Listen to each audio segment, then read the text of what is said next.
to the next point. We should ensure whatever we see is clear. That means work is being done. We can see that it is in opposite direction.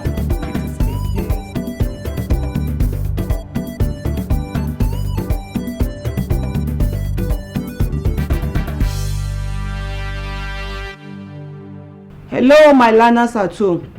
You are welcome once again to another segment of Ministry of Education, Kaduna State Radio Television e-learning. The subject remains literature in English. My name is A.Y. Rickson. By the special grace of God, we shall be taking a new text. If you agree with me, we have done with the old text treated. That is, for the past 5 years, this year marks the end of the all syllables for the recommended text. We are into a new text that will be the topic, The Lion and the Jewel, an African drama written by Wole Soyinka. About the author, Wole Soyinka was born in 1934 in Isare, Ijebu-Remo, Nigeria. He attended Government College, Ibadan, and the universities of Ibadan and Leeds for his degree programs. Soyinka was the winner of the Nobel Prize for Literature in 1986, making him the first African to win the prestigious award. He is known in the world over as a renowned dramatist and poet. The Lion and the Jewel is one of his first plays, published in 1963. The background and the setting of the play, The Lion and the Jewel. The Lion and the Jewel, written in London, was one of the first of Soyinka's plays to be performed in Africa. It was performed at the Ibadan Art Theatre in 1959, where it was warmly received. The Lion and the Jewel was the first major play to draw on traditional Yoruba poetry, music, and dance to tell a Nigerian story in English. The play enabled Nigerian drama to become part of world theatre. The Lion and the Jewel was written and first performed the year before Nigeria was granted its independence from Great Britain, and the script was published 2 years after independence, that is 1962. The plot of the play. The Lion and the Jewel dramatizes a day in the life of 3 Yoruba villagers in Nigeria. The play has a chronological causal plot. The action starts in the morning and ends at night. Lakunle, a young arrogant school teacher, and Baroka, the elderly chief, both vie for the hand of Sidi, the jewel of the village. The play begins as Sidi, the village belle of Ilijule, dresses in her traditional wear, enters the square with a pail of water balanced on her head. This shows how the village teacher, Lakunle, who represents the modern era, loses out against Baroka, the belle of Ilijule, in their separate bid to win the love of Sidi, the village belle. The morning scene takes place at the outskirts of the market square, outside the school building. Lakunle, dressed in an old English suit and white tennis shoes, comes along and ridicules Sidi by saying that only spiders carry lots the way she does. Rebukes Sidi for exposing her body for people to see. Lakunle goes on to argue that the custom will be replaced by modern machines to take over most of the work women do. Sidi sees his views on their tradition and custom as being insensible. Lakunle proposes to marry Sidi, but insists that the customary bride price will not be paid. On contrary, Sidi insists that she will only marry him if he is ready to settle the full bride price, so that she will not make herself a cheap bird for the village spit.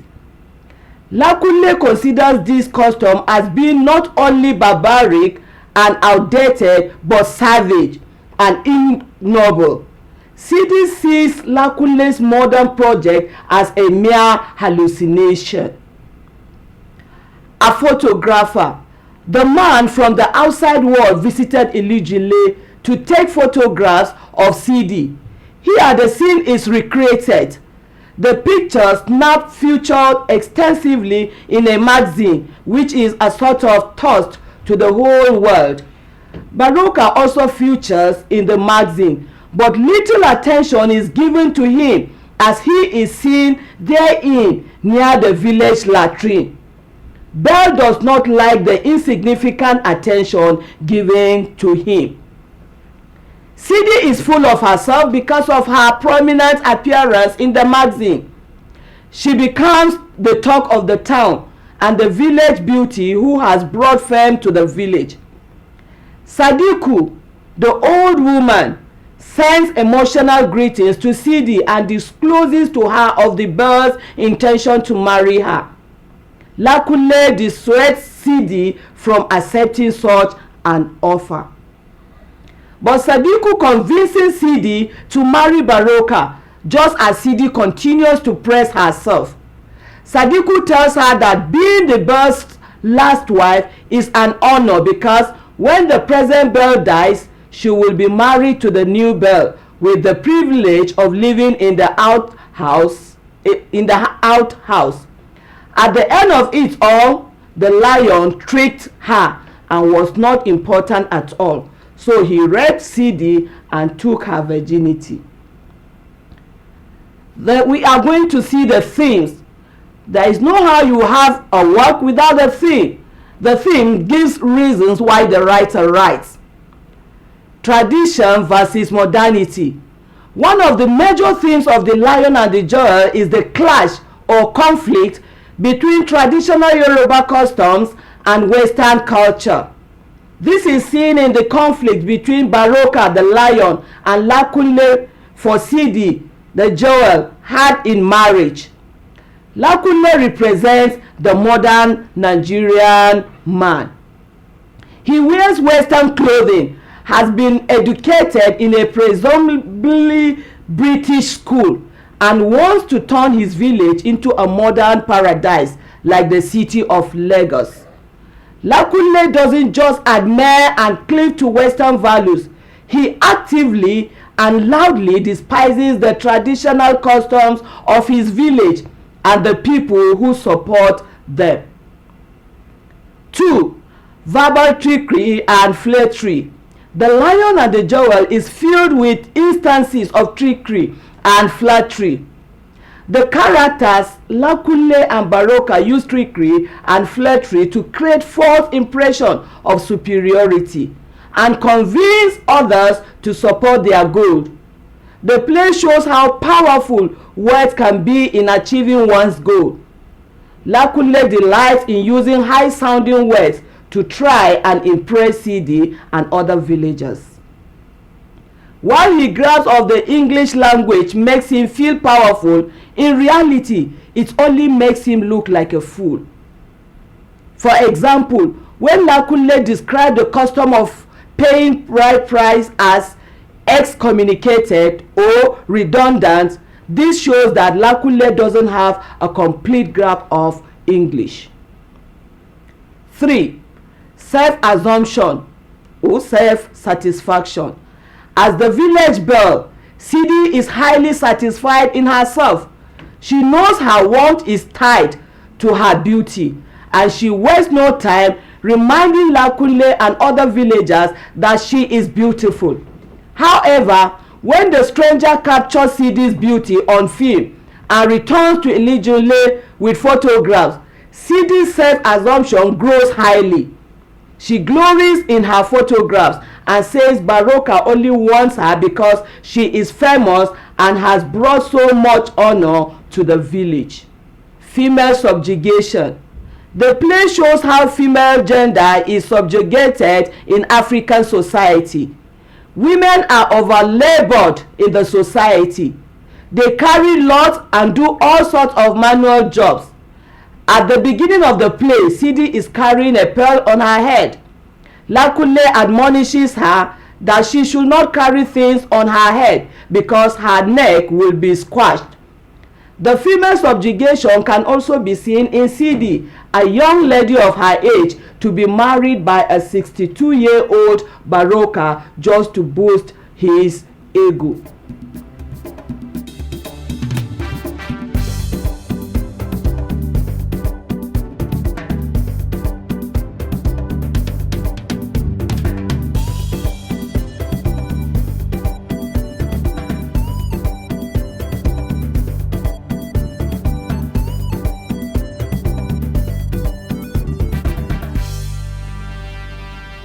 Having seen the theme in the play, we are going to discuss the characters. You cannot have a play without characters. So this book is not an exception. There are characters. So among the characters, we have major characters, and you know it, we have equally have minor characters. So among the major characters, we have people like Sidi, who is known to be the Joel. She is a beautiful young woman of about 18 years old, very pretty and courtish, also known as the Joel. The village belle of Ilijule, Sidi is described as a slim girl with plaited hair. She distracts the school teacher, Lakunle, attracts a traveling photographer who wants her picture to be in a magazine, and passively flirts with the belle, unaware of the belle's vast experience in romance. Lakunle is a smart but arrogant 23-year-old school teacher who harshly criticizes Ilijule for its backward views. Indeed, he is a village outsider with modern ideas. He wears 23-inch button trousers and blanco white tennis shoes. He is lured by Sidi, other village girls, to play the role of Lego visitor in the dance of the lost traveler, since his strange outlook is similar to that of the visitor. Baroka, who is known to be the lion in the play, he is wily and powerful belle, who is known to be the leader of the village. Baroka is always on the quest of more wives. He laments getting older and covets the young Sidi. Baroka is a far more complex figure than Lakunle. According to Lakunle, Baroka holds back the plans for railway because he did not want civilization to disrupt his comfortable life. He is clever and witty, as well as boastful and self-indulgent. He also demonstrates a keen understanding of his own shortcomings. Sadiku, the chief wife of the belle. Sadiku is elderly, but a great source of comfort to Baroka. One of her principal jobs is to woo younger wives for the belle. She acts as a go-between for Baroka, inviting Sidi to dine with him. As we all know, she was the one that invited.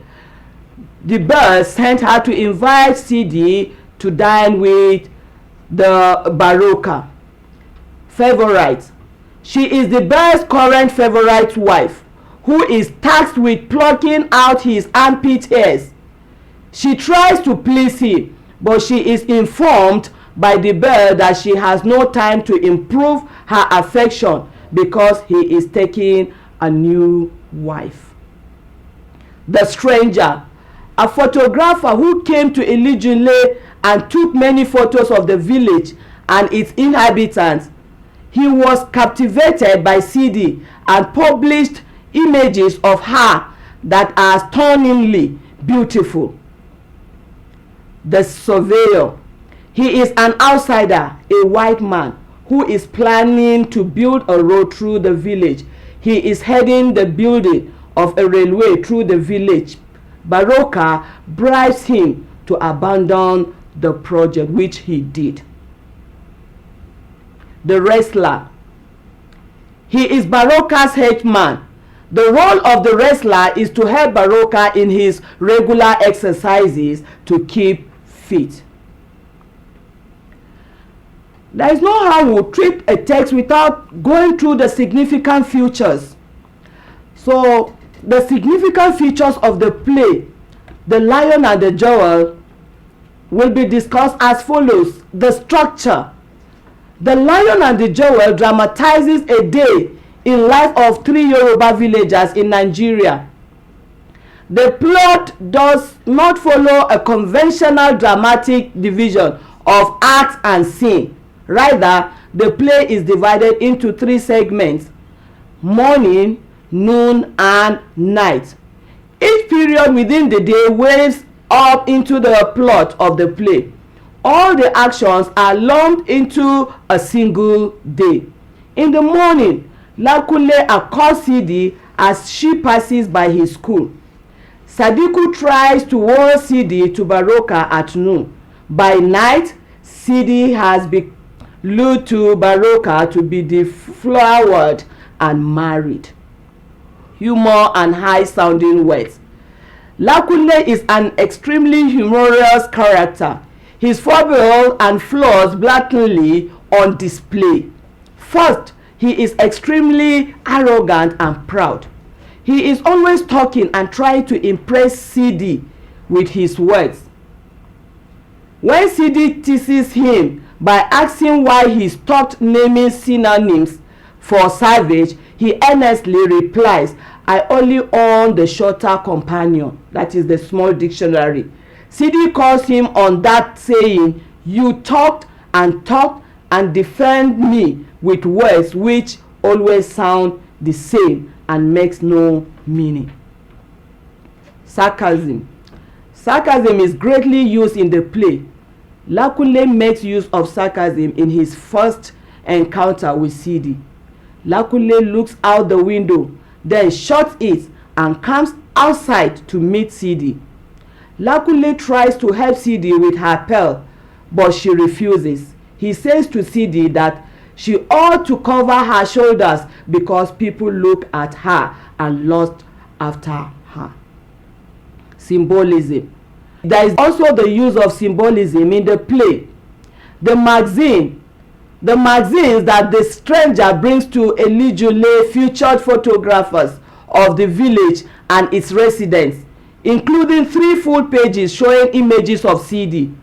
While Sidi was the village belle long before the magazine became the literal source of her power over the course of the play, particularly since it depicts her beauty prominently while insulting Baroka by including only a small picture of him next to the latrine.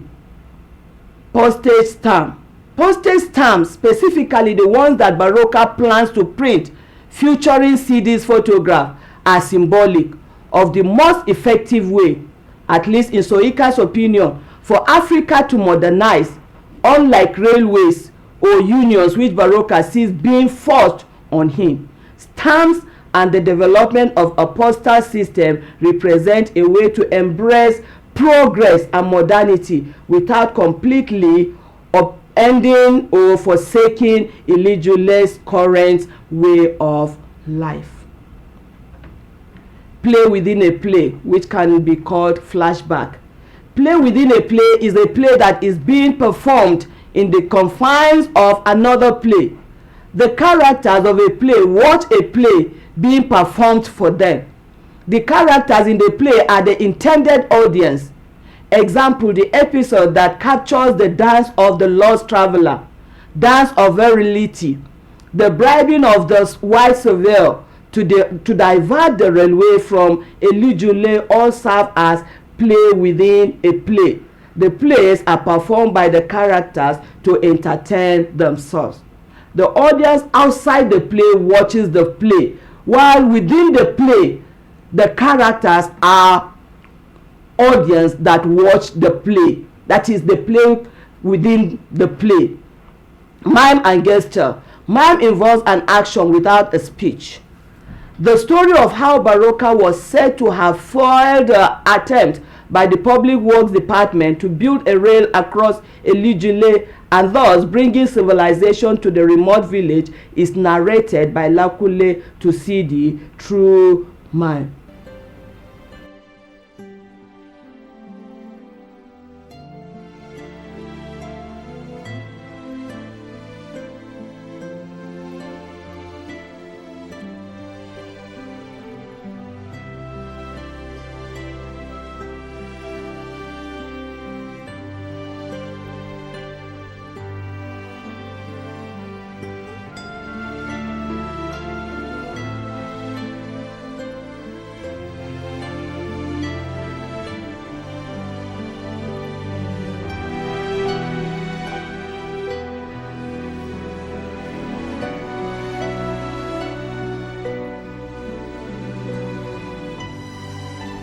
So we'll just go through a summary of what we have said so far. We discussed about the writer, who is Wole Soyinka, who was born in 1934 and then schooled at Government College Ibadan and the Universities of Ibadan and Leeds for his degree programs. He was the first winner of the Nobel Prize for Literature in 1983. We went on to discuss the background of the play. We said The Lion and the Jowl, written in London, was one of the first Soyinka's plays to be performed in Africa. It was performed at the Ibadan Art Theatre in 1959, where it was warmly received.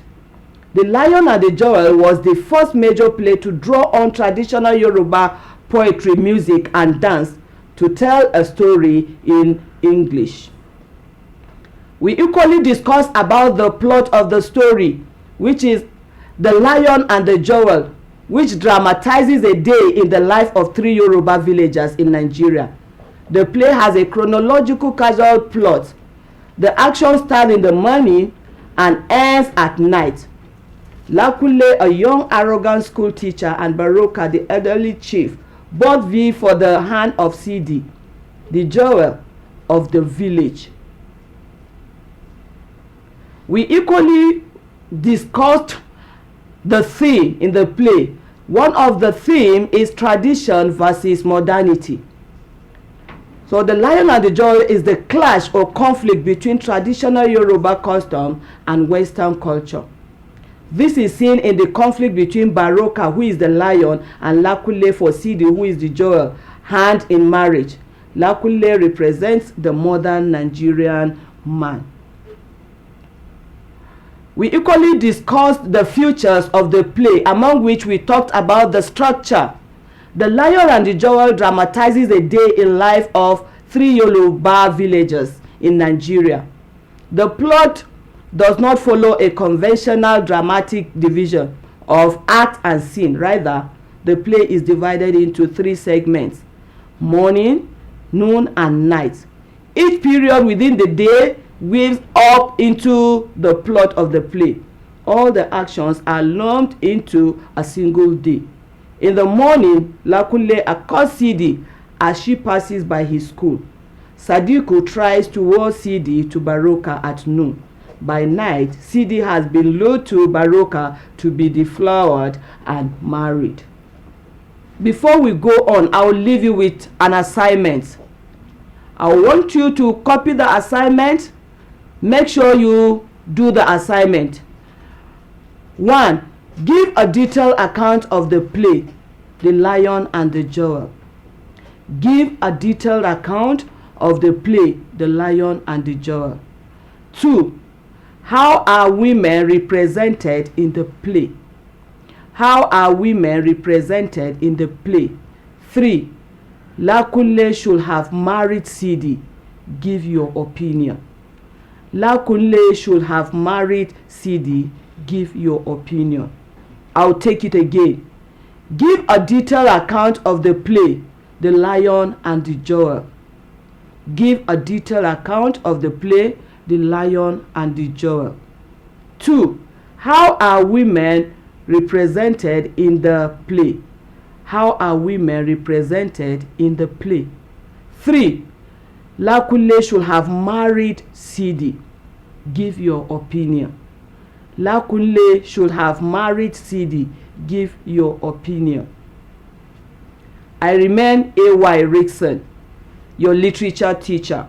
In case you want to reach me, you can reach me on this phone number 080-8389-7465.